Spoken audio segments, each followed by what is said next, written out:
que vale mais pelos serviços agregados do que pelo produto em si, a gente já faz essa questão da precificação.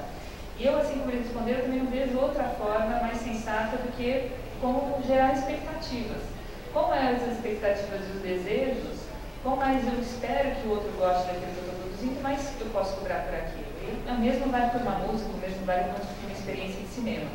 Tem um aspecto de criação? Tem. Mas assim como tem um aspecto de criação do design de uma blusa, que faz por parte mais ou menos.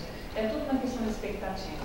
E eu acho que talvez nós, que trabalhamos muito com a criação, precisamos ser mais espertos, mais ladinos, no bom sentido, na hora de fazer com que esses produtos sejam desejáveis, desde a questão de apresentação, que muitas vezes o artesanato a um produto qualquer é apresentado de uma forma tão comoditizada, o lá está empoeirado, está com um pedaço quebrado, está mal apresentado, poxa, coloca uma etiquetinha, conta a história, né? Dá uma valorizada já no que é a apresentação daquilo. Senão quem toma não entende o resto da proposta.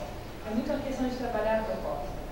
Pensar melhor nisso também quando faz uma apresentação de criação. Por favor, eu vou pedir que você venha aqui para dizer seu nome para quem está em casa também poder te conhecer. Então a gente corta a sua pergunta. Acabou de aparecer.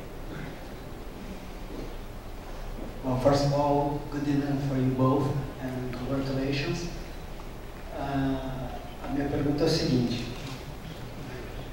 com sinceridade, se Van Gogh tivesse nascido hoje, qual seria o budget dele e o business plan que você indicaria?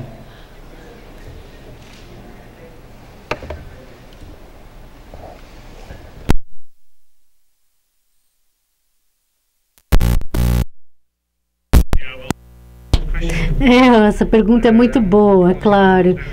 Porque ele não foi muito bem sucedido na sua época. Mesma coisa para Rembrandt, também não foi bem sucedido na sua época.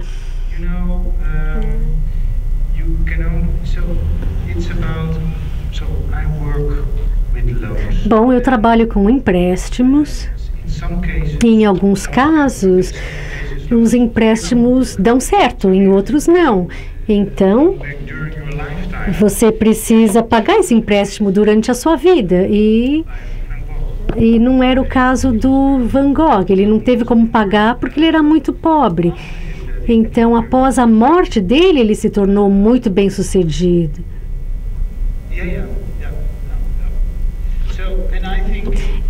E eu acho que você sempre precisa procurar, bom, na verdade, seguir o coração e usar a cabeça, mas como um banqueiro, quando eu ofereço um empréstimo que é muito arriscado, às vezes a gente precisa arriscar porque a gente acredita em algo, é preciso buscar um equilíbrio. So how many Van Goghs do you have available today now? How many are being produced today?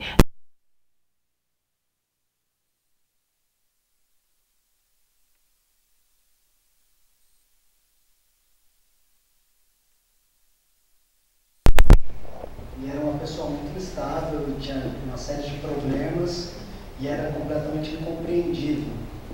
E foi hoje em dia você nem pode contar quanto custa um quadro dele, qual é o retorno disso. Então quem é a pessoa que decide isso no banco? Ele está falando de banco, de dinheiro, de investimento também, né? Talvez esse não seja tanto um caso para o banco, seja mais um caso para uma política de Estado. Porque quando você passa do limite do arriscado compreendido por uma instituição financeira, talvez seja uma questão não só do Art School, que é o programa da Mary Alice, mas eu não vou falar por ela, mas de uma política de Estado voltada a subsídio mesmo, né? Quando você pega o que é experimental, o que é de vanguarda, o que é na ponta do contemporâneo, você dificilmente vai pagar as contas também. Claro, não, eu entendo isso. Mas como a gente está ampliando esse debate para outras propostas também, eu acho que a gente tem que considerar sempre aquela divisão entre o que é política de Estado e o que de fato é entendido como arriscado e palatável como instituição financeira. Okay, I wouldn't be asking Vincent.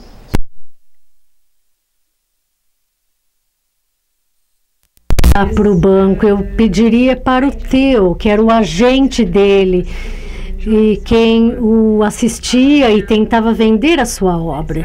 Eu pediria a ele e não a Van Gogh. É muito importante que a gente não infira que as pessoas se tornem simplesmente negociantes de artes. Não é assim que elas gostariam de gastar a sua energia, gostariam de se focar na parte criativa. Elas precisam compreender o propósito dessa produção criativa e onde elas se encontram na cadeia de valor. Para Van Gogh, ele precisava se alinhar com alguém que pudesse colocar o seu trabalho no mercado. E isso é crítico, não existe garantia de sucesso. Mas alguém que viu a grandeza do seu trabalho na época, potencialmente poderia tê-lo assistido, a pagar o empréstimo e assim por diante. Mas eu acho que não cabia a Van Gogh ter essa preocupação, não era a função dele naquela cadeia de valor. Eu acho que teria o destruído de uma forma diferente. Anyone else?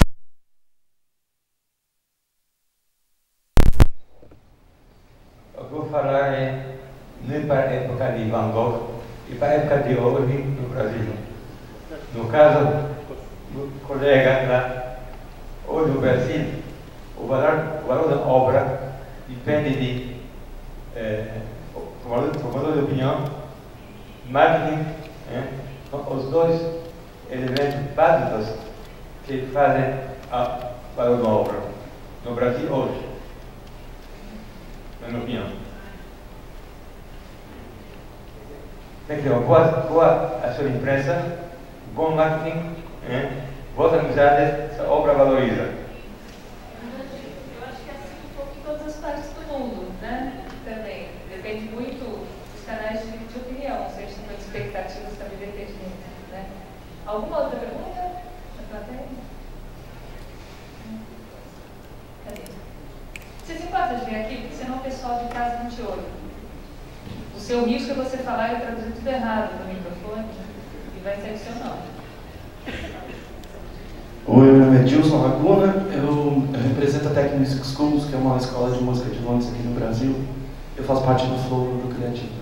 Uma das perguntas que eu queria fazer era se tem algum setor criativo que tem mais credibilidade do que outro, quanto aos empréstimos, quanto ao financiamento. Se tem algum setor que tem uma prioridade. E o outro é, essa crise europeia, essa crise financeira, se o mercado cultural, vocês têm visto, se tem dados estatísticas de como está se comportando durante essa crise? Obrigado.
mais aplicáveis, entre aspas, a outros setores, ou seja, que dialogam com uma multitude de setores, eles costumam ser mais vistos como mais, não diria comercializáveis, mas como mais coringas na hora de você fazer investimento. O game tanto pode ser para uma indústria farmacêutica, quanto para a sua diversão, assim como software, assim como mídia em geral, assim como, enfim, setores de design que acabam dialogando com vários.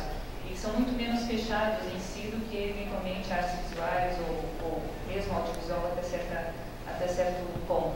E eu acho que muito que a Mary Alice colocou, né, que a gente fala como se fosse uma coisa meio monolítica das indústrias criativas, da economia criativa, e é, como você bem perguntou, um apanado muito próximo a alguns, mas muito distante de outros. Né? A gente está falando de um conjunto muito heterogêneo de questões, que mereceriam, portanto, que nós conversássemos mais profundamente sobre cada um deles. Infelizmente não dá tempo, mas é a tentação. Alguma outra pergunta? Bom. Vamos lá, Rogério.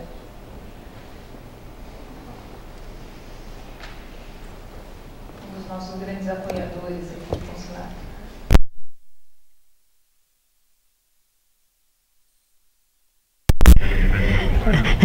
Estou quebrando as minhas próprias regras. Eu nunca faço perguntas num evento que eu patrocino, mas como o Eric disse, esse setor criativo ele tem grande importância para o governo holandês, e uma das minhas funções não é apenas promover esse setor, mas se certificar que eles possam cooperar com o Brasil para que possam criar coisas novas em conjunto. E um dos principais pontos que eu vejo que esse setor enfrenta não é só o acesso ao mercado no Brasil. Esse é o meu trabalho, eu espero que vocês possam me ajudar com ele, mas também com relação ao financiamento dos produtos. Esse é um problema bastante significativo, porque vender algo no mercado local é relativamente fácil. Agora, vender algo num mercado que ninguém conhece é muito difícil. Mas, enfim, a principal coisa é que a gente acha que esse setor está em crescimento, por isso que somos ativos, e é por isso que eu gosto de apoiar esses eventos, e por isso que em novembro nós teremos 20 empresas diferentes da Holanda nos visitando aqui, e também 15 arquitetos, 5 empresas de design que também estarão aqui para interagir com vocês, com o setor criativo brasileiro, e para ver como que a gente pode colaborar. Eu estou muito ansioso em fazer mais a respeito disso no futuro. Did you have a question? Is it a muito no setor de agricultura orgânica, que ele falou, que faz parte dos trabalhos deles, e sobre isso não se falou nada. Não, porque o foco aqui é outro. De fato, é um setor super importante, mas eu acho que ele seria talvez um encontro voltado especificamente a ele. A nossa questão aqui é mais com a cultura e algo de tecnologia. Mas quem sabe com cultura a gente pegue como tema de palestra.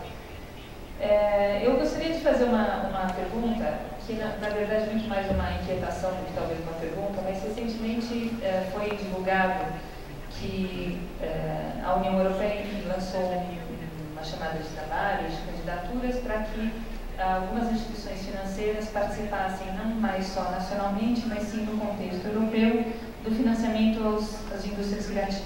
A versão da história que eu ouvi, eu gostaria que vocês, por favor, comentassem, é que no início do ano passado, mais precisamente em março, um convênio, um consórcio entre o IFSIC francês, que é o Instituto de Financiamento das Indústrias Culturais e do Cinema, junto com a Sociedade de Garantia Recíproca da Espanha, haviam, portanto, se unido para desenvolver junto à Europa uma espécie de instituto de aval, um instituto garantidor de risco, em que as instituições financeiras, de modo geral, receberiam, na Europa inteira, receberiam propostas de solicitações de crédito, e quem não sabendo avaliar, remeteriam para esse convênio travado entre a espanhola e a francesa, e esse convênio garantiria um percentual dizendo, olha, se por acaso esse empréstimo que está sendo solicitado não for cumprido, for inadimplente, eu cubro até 70% do seu prejuízo. E, em função disso, o investimento seria visto como, a solicitação de empréstimo seria visto como menos arriscado, e as instituições financeiras, de modo geral, se sentiriam mais familiarizadas com esse processo de empréstimo para instituições criativas. E a última notícia que eu, pelo menos, ouvi foi no ano passado, não sei se isso entrou em vigor, disseram que começaria pelo audiovisual e depois teria um rollout, teria uma expansão para os outros setores. Eu gostaria de saber se isso foi implementado, se vocês estão a par, se tem outras iniciativas do gênero, e caso tenha sido, como é que vai no âmbito europeu?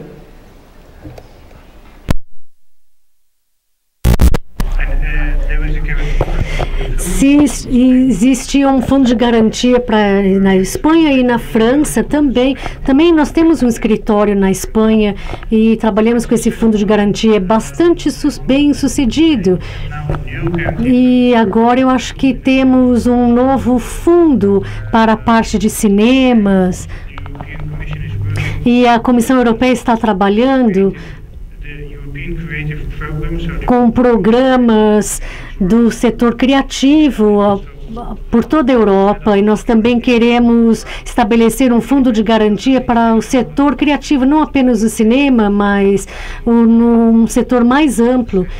Na Europa, eles têm um acesso a financiamentos nesse setor. E esse é um programa que ainda não foi lançado. A Comissão Europeia quer investir 1,2 bilhões para facilitar o setor criativo. E como vocês sabem, todos os Estados-membros devem concordar, então ainda está em pauta. Eu não sei muito a respeito de nada disso, então eu fico muito feliz que você tenha respondido. Eu acho que o meu único comentário geral é que questões e oportunidades com relação a investimentos de equity são muito diferentes dos de financiamento, de empréstimos. E houve um foco específico de investimentos de equity, principalmente para o setor de cinema. Já historicamente, as quantias envolvidas são muito altas. Muitas vezes, esses investidores investem altas quantias e eles esperam muito retorno desses investimentos. Então, voltando agora para a outra parte da escala menor na qual eu me concentro, eu acho que nós precisamos reconhecer que investimentos de equity para muitos negócios pequenos não é a melhor opção. Tem muitas dificuldades, tem todo o custo de diligência envolvido. E para um pequeno negócio que ainda precisa caminhar sobre as próprias pernas, é uma grande decisão, né? Abrir para o mercado de ações, por exemplo. Se houver uma outra forma de você receber o capital que você necessita, é melhor. Agora, com isso, existem muitos esquemas já no Reino Unido para que as pessoas investam o seu dinheiro em startups e estão interessados em investirem no setor criativo. Tem uma isenção grande de impostos e também uma grande cobertura de riscos, que pode chegar até a 100%.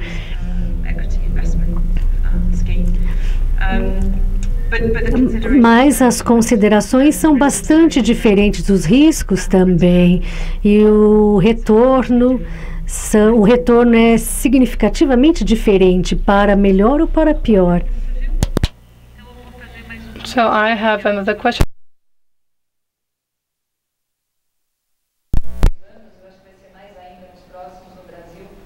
Que é o investidor anjo, né? A gente tem agora, inclusive, uma associação de investidores anjo, e na Europa isso é muito forte, né? Tem a rede europeia de anjos em negócio, né? A European Business Angels Network, e eu gostaria de saber a opinião dos dois que lidam com programas voltados ao financiamento para empreendedores criativos, como se dá a percepção desses anjos. Os anjos, para quem não está necessariamente familiarizado com o termo, são investidores que acabam adquirindo parte do negócio e que também têm um envolvimento na sua própria gestão, para o bom e para o ruim, né? Para os dois lados, porque muitas vezes se pode acabar tirando um pouco o protagonismo do criador, mas ao mesmo tempo, por outro lado, pode ser muito bom porque dá uma certa estabilidade, uma visão de negócios mais profunda, é sempre uma questão de balanço.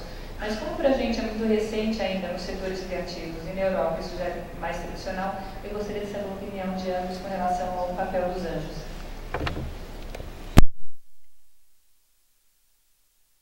Importante, principalmente para os Van Goghs dessa era. Sim, eu concordo. Nós precisamos ter o maior número possível de caminhos para apoiar os negócios. Então, esses investidores anjos e capitais de riscos e investimentos bancários, tudo precisa ser considerado, pois os negócios precisam ser capazes de encontrar o apoio que precisam. E sim, claro, existem ocasiões em que o que o negócio realmente necessita é um cérebro ali na forma de um anjo que diz, olha, você não sabe como escalonar o seu negócio, mas eu sei. Por causa dos meus outros investimentos e experiências, eu posso encurtar as suas dificuldades, eu posso fazer com que as coisas aconteçam. E é muito importante. Por que você recusaria isso? Bom, talvez porque o acordo ali não seja interessante para você, mas é 50% de algo, isso vale mais do que 100% de nada. Então, essas são as perguntas que o setor financeiro deve se fazer. O que eu ganho com isso? O que eu ganho com essa pessoa? E quais serão os retornos para o meu negócio? Não existe uma abordagem única que se encaixe para todos. Então, os anjos são muito importantes e nós precisamos mais deles. So we value diversity so much. Vocês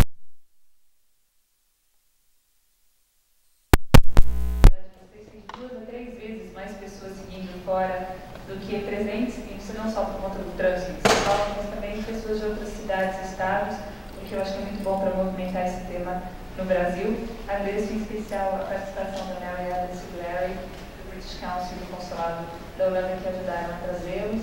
E espero que vocês participem do próximo encontro, que vai ser dia 8 de outubro, sobre clusters audiovisuais.